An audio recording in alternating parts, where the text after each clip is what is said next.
Personally, I just think the military and the construction industry go together so well. This is the Construction Veteran Podcast. Construction Veteran Podcast. Connecting and celebrating veterans in construction. Now, here's your host, Scott Friend.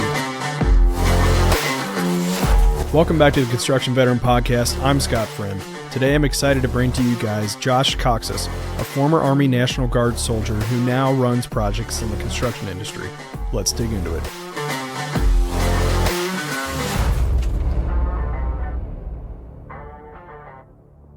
Hey Josh, how's it going, man?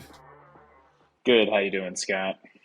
I'm good. I'm glad to have you on here. So Josh is one of the few people that's reached out to me directly. He emailed me after listening to the show. I'm very humbled because of that. I think Josh has a really cool backstory. He's currently working in the industry. Let's talk a little bit about your service background, Josh. Yeah. So I enlisted in the Army National Guard back in 2012 while I was going to college. And when I enlisted, I kind of made the dumb decision of not really caring what MOS I signed up for. So I originally enlisted as a 88 Mike motor transportation. After doing boot camp and AIT and getting to my first unit, after 6 months, I realized that I was not meant for that. So I did some research and I found a Indiana National Guard unit that was airborne. And I said, why not, jump out of perfectly good airplanes? So in 2014, I started the transition paperwork over to Indiana Guard and stayed there through 2020 until I got out. Very cool. And so what are you doing now? So right now I am a project manager for a construction manager, general contractor in Cleveland, Ohio. Very good. So were you doing this while you were in? So I was in service. I was actually a project manager estimator for a commercial plumbing company. And so doing, construction during the week and then going to drill weekends when it was that time and bouncing back and forth. And then right after I got out, I made the switch over to the GCCM side.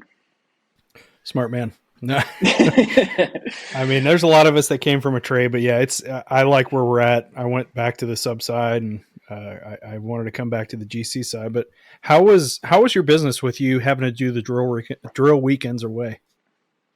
It was tough. I mean, there was definitely that, always looking ahead, trying to make sure everything was taken care of before you had to leave, especially if you had a Friday or Thursday report date, or if you had, your 2-week stint over the summer. The big thing when I switched over into the Indian National Guard, I joined a LRS unit, long range surveillance unit.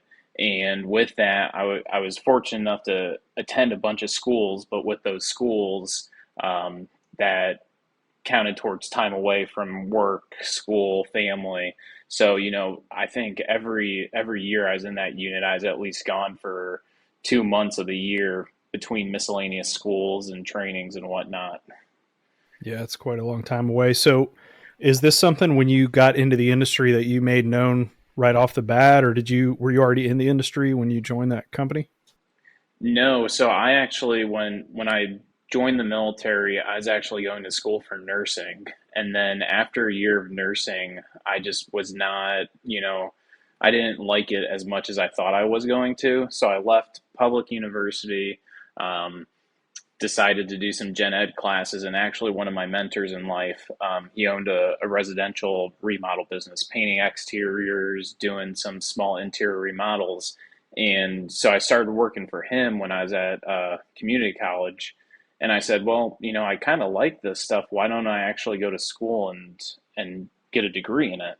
So I, finished out almost my associates and switched over back to a 4-year university to get my bachelor's in construction management. Man, we're very similar in that we're all over the board.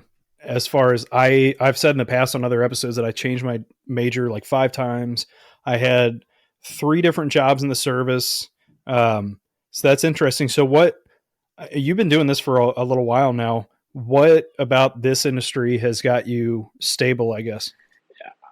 I mean, it's the unpredictability, the organized chaos. I mean, I'm sure you can attest to this. No day is the same. You learn something new every day. And whether it's good chaos or bad chaos, it's fun to be in, and you just love doing it. No matter how stressful it is, or how, some days are dead, or some days are you can't take time to sit down and eat your sandwich. So, just that always constant going feeling is what keeps me in it. So let me ask about your entry into the industry. So it sounds like you knew some folks. So was it this like, yeah, that seems cool. I guess I'll get into it. What was your attitude like getting into this industry? So you're still in the guard. You're looking at job opportunities. What made the construction industry pop?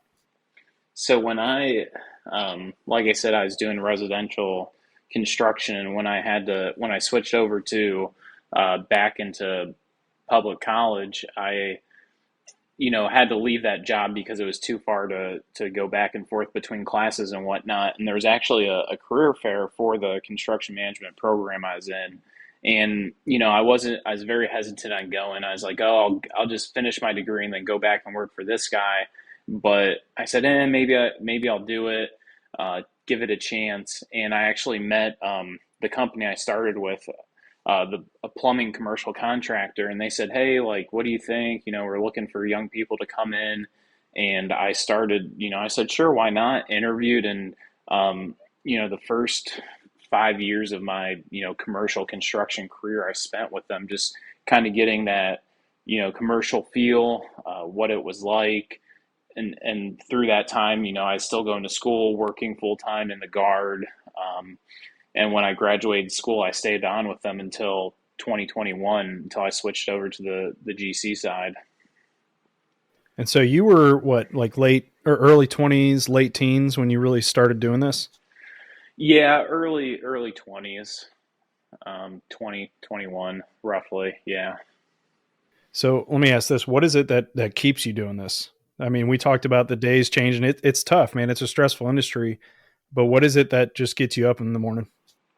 I mean, I just think the military and the construction industry go together so well. I mean, you can do one thing one day and then a completely different thing the next. And that's what just keeps you going. No day is the same. I'm not going to wake up, go to the office, sit in meetings, do the same spreadsheets, and then go home. I'm going to go to job sites. I'm going to do paperwork. I'm going to interact with clients. I'm going to take someone out to lunch, to try to get business. I can almost make my schedule the way I need to make it to keep myself going. Let me ask this too. So you did time as an infantryman, and I think for a long time, infantry got a really bad rep. That you'll never have a job after the army, or the skills aren't good for anything. Which I vehemently disagree with that. I think the leadership skills that are earned carry over into any industry, especially this one. I want to hear from your point of view. What do you think specifically or from the infantry into this industry did you carry over? I mean, I don't even know where to begin with that, Scott. I mean, not to get too deep into it, but just being with a specialized unit, a long range surveillance unit, until they disbanded back in 2017, roughly 2018, when the Army got away from them. And especially being National Guard, you had guys from all over coming to this place with different career fields. When I graduated, their training program and got onto an infantry team, I had my team leader was actually in the construction industry doing like Trimble equipment, surveying equipment in Michigan. And then, the next guy in charge was a fireman in Indiana. And then another guy um, he was also a student in Indiana. So just that different background that brought us all together to go out into the field and hate life together and go, recon some abandoned building was so neat. But it also, with all of that, there was so much planning we had to do. There was so much, organization we had to have, lists of different equipment we needed. So, I mean, really everything that we did just transferred over and helped, set my career path as it is today. Yeah, that's awesome. I love hearing from you guys that have walked the walk, because I think you'll agree, man. It got a really bad rep, and oh, you're just going to be a bullet sponge, and that's really it. And there's just guys that look down on infantry as just a bunch of grunts, right? That's the term for it. You're just a grunt. But I think some of the folks that come from the combat arms side, a lot of them that I've interviewed, these are amazing leaders because you're taking people into a situation where they definitely don't want to be in. And how similar is that to our industry? Like, no project is just a walk in the park. It's difficult. You got difficult clients. So do you have an example or anything from the past where you can kind of think back of, I did this as a team leader and now I'm using this here? Oh, I'm sure there's something. I mean, one thing that I joke about with people in the office when we like go to meetings or stuff like that is, you know, checking your bag, making sure you have everything, and making sure that it works right. Uh, you got to make sure you do those pre-combat checks, pre-combat inspections, as you would say, when you're in the military, but just making sure you have the right stuff at the right time. Um, just something stupid as that. But then the other thing too is, you're set up to deal with so many different personalities. Like I said, my team that I was on, we were, Michigan, Indiana, Ohio. And when you're, in the industry with construction, you can have one client that is very easygoing, very understanding of the whole process, and there's some that you need to walk them through step by step. And with being the guard, at least you get that different background of some people are different, and you just learn to adapt to that situation. Yeah. Yeah. All the soft skills, man, I think that come with it. You get this free education, if you will, through the service that most guys in their early 20s don't get for some time into their career. Um, so like me, you've changed a lot of things along the path. Do you think there's anything that you might do different, that if somebody's coming up through that, maybe not nursing school, but maybe they're unsure of what they want to do, or they're bouncing around, something that you would suggest to them that they do, or something that they could do the same that you did?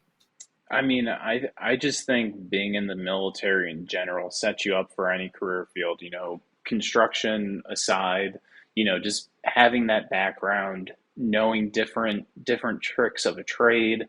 You were a CB, you did different buildings for different units. I was a grunt.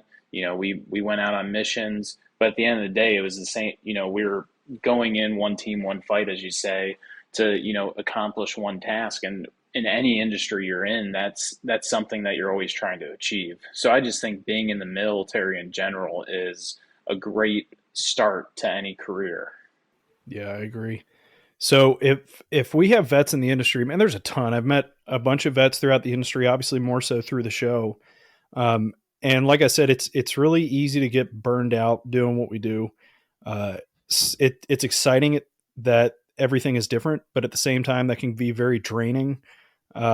Just like a mission being canceled or a deployment being extended, right? It's a bummer when a project, oh gosh, they took a month away from us. So if you've got guys out there that maybe walk the same walk that you did, uh, how would you encourage them to kind of keep after it? I mean, one thing that you always got to have that release, something to help take your mind off, any of the tough times. You know, as bad as I am about it, I try to get up in the morning early to work out before I go to work. That's just kind of my hour and a half alone to just sit there, work out, not think about anything but, lifting weights. And then on the other hand, on weekends, my wife and I we like to go walking or go to different parks, walk through different places, go shopping, just trying to take your mind off the industry as a whole, putting your phone down, putting the laptop away to try to decompress and get the stress of the work week off of you. Yeah. Let me ask you a different question here. So you were kind of in a unique scenario where you were still serving. And I've talked to another guest about this too. He was in the reserves. And I know with me, I was in the reserves. I joined after I was already in this industry, but what was it like when you left the guard and you said, okay, I'm going to pursue this full time? What was your mind going through? It was really a tough decision. I'm gonna be honest with you, Scott, because I mean, I'm sure you have days where you're like, man, I miss being in. But at that time when I got out in December of 2020, um, I would kind of had to make a choice because my unit at the time was getting ready for rotation for pre-deployment, and I had to sit down and think, do I want to, you know, next year in 2021 go away for a month and 2 months for pre-deployment for a potential deployment, in 2022 or 2023, or do I want to get out, focus on my career, and try to make movement on the civilian side to better myself off later on the road. So it's kind of a tough choice at where I was at, and honestly, I decided to get out, and that the unit did end up going to their pre-deployment training, and they're actually finishing up a rotation right now overseas, just with some security details and whatnot. But that, to me, if I would have stayed in, that would have taken a lot of time away, not just from family, but my civilian career. And that, not saying that you can put that on hold and do it at whatever time, but there's a point in time where you want to, be higher than where you're at. So I'd made that choice to leave to do this. Yeah, for sure. And I'm going to ask a controversial question. Maybe, do you think it's possible? I mean, I've got my own opinions that I'll share, but do you think it's possible for somebody to be successful in the civilian industry while they're still serving part time, whether it's the Guard or the reserves? Oh, absolutely. I mean, a lot of senior NCOs in the unit I was in were, you know, fire chiefs, successful business owners. There it at the end of the day, it's what you put into it. So, it was a selfish reason you can say to get out so I could focus on the civilian career. But there's, if you're determined enough, you can make anything you want happen. Yeah, no, I agree. And I got out for family, and I think everybody's different, right? And I don't know about you, but I beat myself up for it a lot. But everybody else is like, man, you did the right choice. Uh, I'm in a different life area. I'm in a different part of life than I was when I got off active duty in 2011. I was single with no kids. So I think you're making the right choice for sure. And the reason I ask is because I think there are some people out there, at least that I've talked to, that they're scared to join the Guard. They're scared to join the reserves. They think they're going to get some sort of repercussion by their company. But man, if that's what you're wanting to do it. If you're in a position where you can go. And I think there's this misunderstanding about the legalities of it too, that they're not going to up and fire you. One, that's illegal. They've got to support you in that. So, and times are different, man. I mean, with where we're at in the world, who knows what's going to come up next, but we're technically in peacetime, I guess you could say. So it's a tough choice to make, but I think you can still be successful doing that if that's what you want to do. Oh, absolutely. I mean, I still have buddies in that I talk to regularly, and they're still in, they're jumping units if they want to, or staying in the same unit, and they're still, handling family, handling their job, still, successful. So, I mean, you're the only person that would hold yourself back from doing it. So, I mean, you know, I hate to say it, but you got to make a choice if you want to do it, then do it. Don't look back at it. Yeah, absolutely. So why did you decide to do the Guard instead of the reserves? I'm just curious.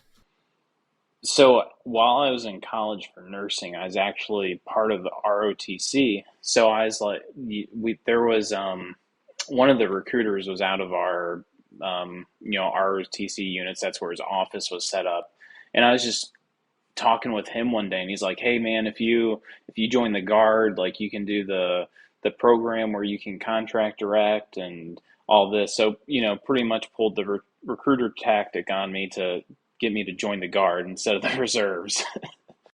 Yeah, I think, and you might have your own opinion. I think with our industry, the reserves might be a little easier just because it's more predictable.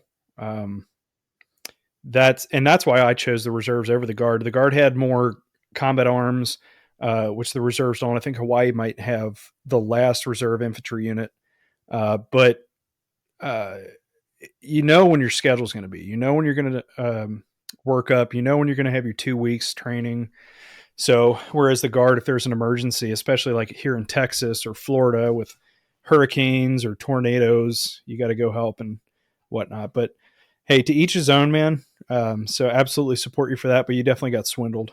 Yeah, I mean, and it comes down to too. I mean, what I know a couple people who joined Army Reserves, and their unit is located in a different state. So I mean, the benefits of the Guard is, whatever state you join, you're going to stay in. You could be traveling across that state to get to your unit, but you're at least staying within those boundary lines. Where the Reserve, it could be anywhere. So.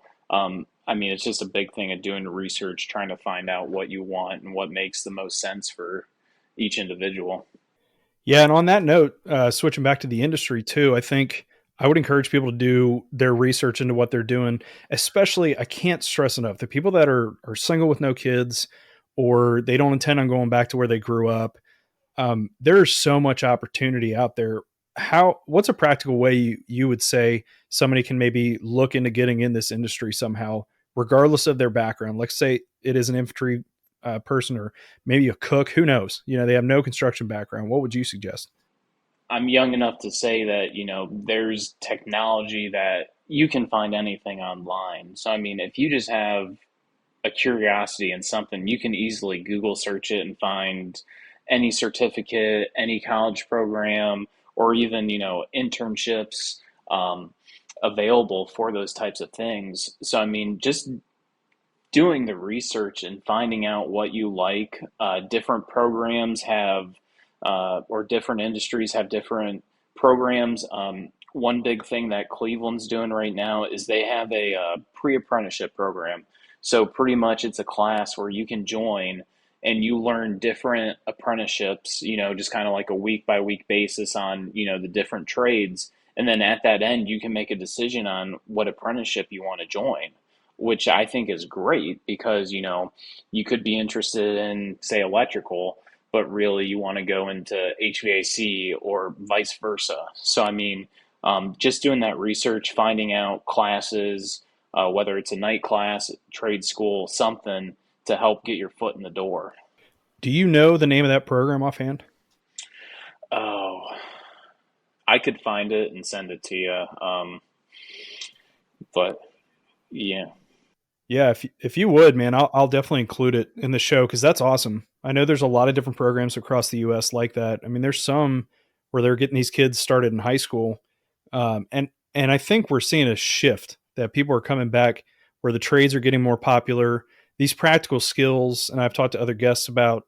I like the fact that I can take care of my own home, even something as simple as that. I can fix my own plumbing. I can wire up a new light or whatever. I'm a carpenter by trade, so I can modify things if I need to. So even if you don't intend on going into the industry as a tradesperson, I mean, it's not bad having that. Yeah, that I just did a quick search, and that program is called the Apprenticeship Readiness Program through Cleveland Builds.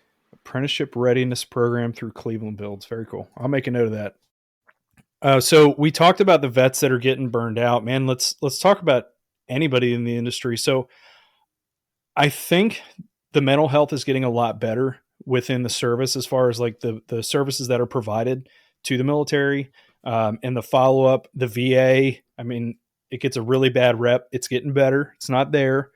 But there's a lot of folks that maybe it's a pride thing, or maybe they're not ashamed, but a lot of guys that don't seek out the help. So if they're getting to that point, they're just at a really low spot because, I mean, I'm just going to be blunt about it. Suicide in the industry is a big deal. Alcoholism in our industry is a big deal. Combine that with maybe some trauma from the service.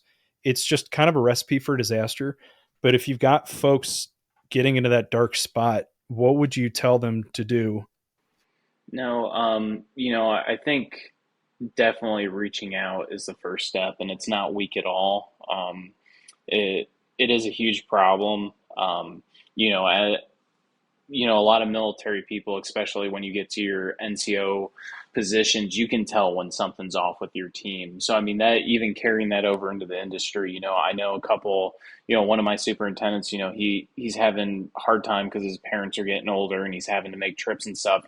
It's just that constant checking in with people, not even if anything's wrong. It's just taking a minute, get your mind off work. Hey, how are you doing? How's the family? How was your golf game last week? Is everything good? Because at the end of the day, like the military with construction, if you're not in the right mental state of mind, something can flip a switch in an instant and it could be devastating on a job site. So I just think, not even being, if you're in a low spot, it's the people around you, just checking on your team, making sure everyone's in a good state of mind to carry on.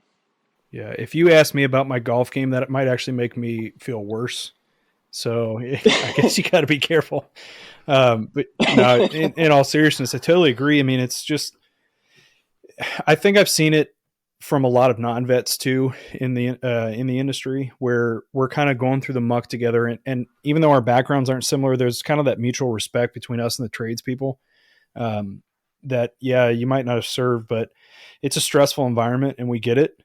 Trauma's trauma, whatever you're going through. And the industry can beat you up. I mean, I'm not going to sugarcoat it. It can really wear you down after a while on hard projects. So it's important to talk about that stuff. And I get really encouraged by the older guys that are vets. And I work with a few that they get it. I mean, these guys might be Gulf War or Vietnam era. We do still have some of those guys around back into Vietnam, and they get it, man. I mean, it's different war, different time, but they get that, hey, you might need a break. Yeah. I mean, there's nothing wrong with hitting pause to confine in someone that you trust. I mean, the worst thing you want is to build that anger up or build that stress up and then one day just unleash it all, because that's just not going to help anyone around you. So, I mean, just, letting your guard down and talking to someone you trust, whether it's, family member, a good friend, someone, just to release that. Yeah, and I'd say as leaders in the industry too, we should be better and do better at recognizing that kind of stuff, especially if we know that individual's a fellow vet that, hey man, I've been there. I get it. What's up? Let's go out to lunch. Let's talk. How you doing? And I've definitely seen a huge shift, at least over the past 5 years or so in the industry, where that's becoming more common. And I think it's because the guys like us, guys in their 30s, and even younger, we're getting into these positions of leadership where we can make the change. And we were in a war for 20 years.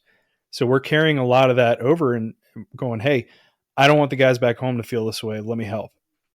So let's say we've got a guards person, a reservist, or even active duty. I always ask my guests this: if we have somebody that, I'll give you two scenarios. One, maybe they want to get in the industry. What do you think is, give them a roadmap? What do you think the best way to get them into the industry is? And then the second person would be, maybe they're just not sure. Because I mean, I'll say from experience, I had no idea. It sounds like you too. You had no idea really what you wanted to do. So those two scenarios, what would you say to try to encourage people to get into our industry? Because we need people bad.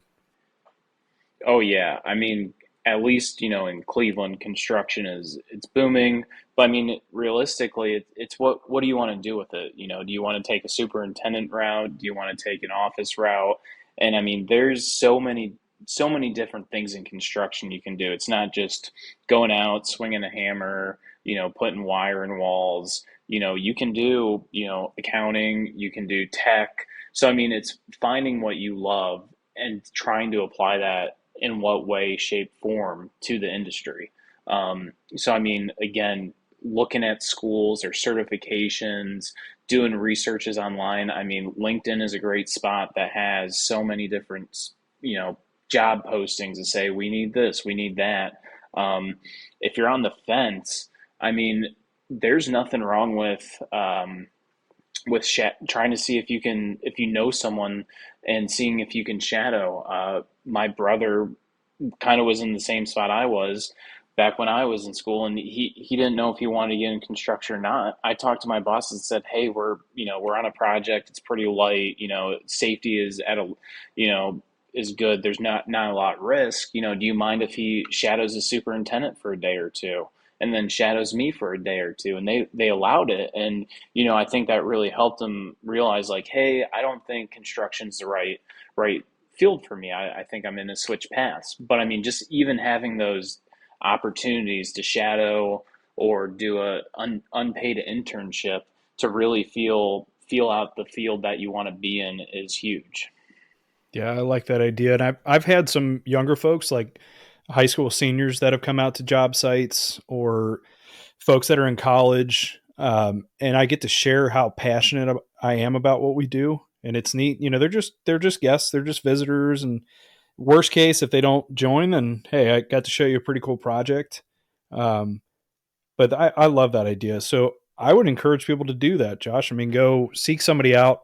So there's always construction going on base. There's always construction going on in major cities. So if you can find someone or so and so's uncle is in the industry, reach out and just say, hey, can I tag along for a little bit?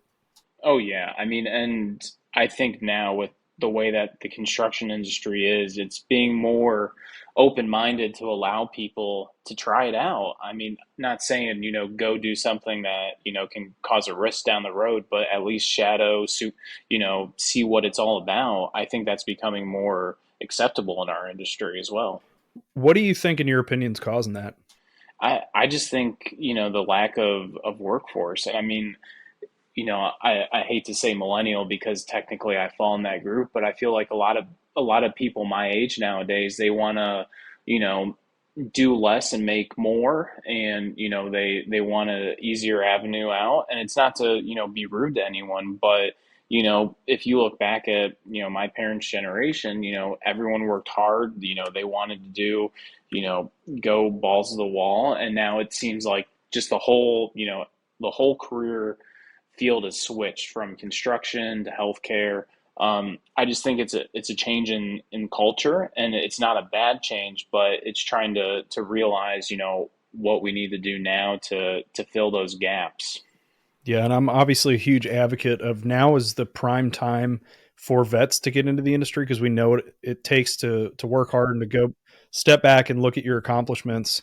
So it's kind of a no brainer for me. Plus, you got a ton of these programs like you talked about, or you've got trades that are getting paid to go to school to learn the trade. So you're already making that hourly or salary rate you're getting, and you're learning a trade on top of that. Then you're going to come out as a journeyman level, making probably better money than your buddies. So it's kind of a no brainer to me, and it's needed. And I'm going to keep preaching that message, man, until the day I die or until we are fully booked as an industry and, we got all the tradesmen we need. And I think, at least my opinion, the older generation seeing, hey, I'm retiring soon.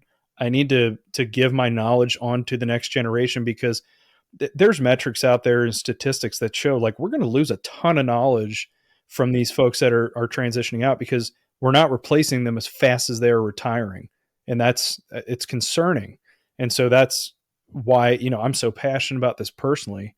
But man, if you're listening and you even have an inkling of a thought that this might be something you want to do, just jump right in. It's like the service. You want to do your 4 years and you figure, hey, I'm done. Maybe I don't want to do this. You still have plenty of time. So if you're in your late teens, early 20s, why not?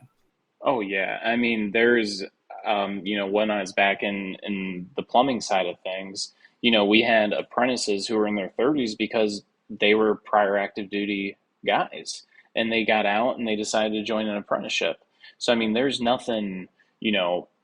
age limit in our industry. Yeah, it takes a toll on your body, but to be, to keep going and whatnot, that's the only thing. You just have to keep moving.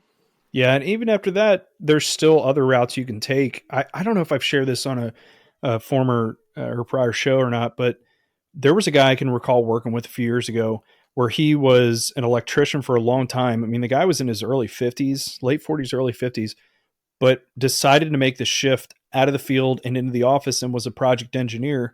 And so for those that don't know, that's the bottom level step. That's the first step.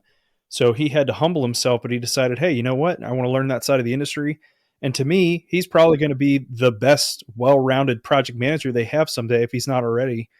Um, so even if your body gets tired, because eventually, you get tired, your knees hurt, your back hurt. there's always another path to take, and hopefully that's within the same company. I'm fortunate enough to be at a company like that if that's the route I want to take someday, so be it. So there's all kinds of opportunities there. And let me ask this: why did you choose the project management route and not superintendent? Um, that's a great question. Why? And I asked myself that. I think I like, working in that team environment and providing that support, to the guys in the field, um, being that lifeline. But then I also like, being on multiple projects at once. There's nothing wrong with, focusing on one project, but it's nice to, one of my projects is a ground up addition for a school right now. And then I got another project that's just a small little interior fit out. But it's nice to see the differences, and you can you can translate things that are working on one job site to the next one, or if it's not working, make sure that it doesn't happen again. So I mean, I think that's kind of why the project management route stuck with me. Yeah, not that there's obviously I'm partial to the field, but that's just what worked for me. And I did a little bit of time in the office, a couple years, and I decided, hey, this isn't the route I want to take. I'm glad I did it, and it's helped me in the field to understand what the PMs are going through. Mhm. And you need strong people that are passionate about the PM side because they're going to help you fight for what you need in the field, get the product out to us so we can build it. Mhm. So, I don't fault anybody if they want to be an estimator, if they want to be a scheduler, PM, super, whatever. I think we need strong people that are playing to their strengths. I agree. Yeah. I mean, again, as I mentioned, there's so many different things in construction that you can do between finance, tech, being in the field, being in an office. I mean, the opportunities are endless. So, just finding what you fit in, best into is going to set you up for success. And that's what you want to do.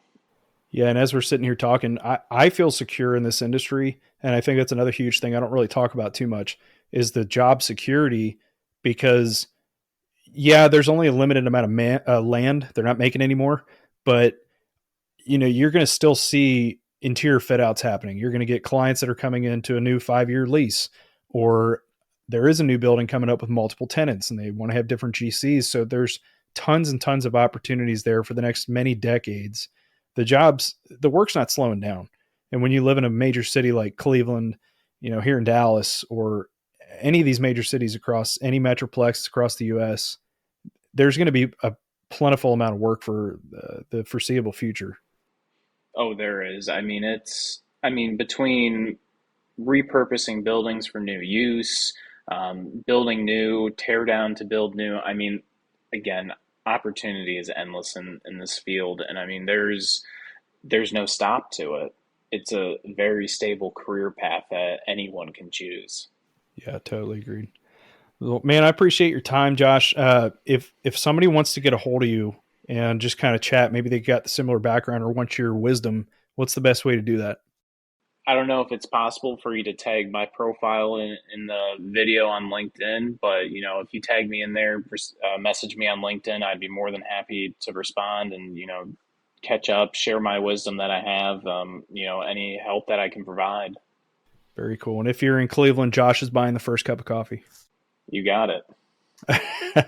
All right, man. Well, Josh, I greatly appreciate finally making time to do this. We tried to do it over the holidays and it was just a Oh no, mess. yeah, no, I'm Scott. I think this is a great program. I'm very appreciative that you chose me to be on the show, and I'm looking forward to listening to other people's stories. It's really a great thing that you're doing, and I'm glad that you're doing it.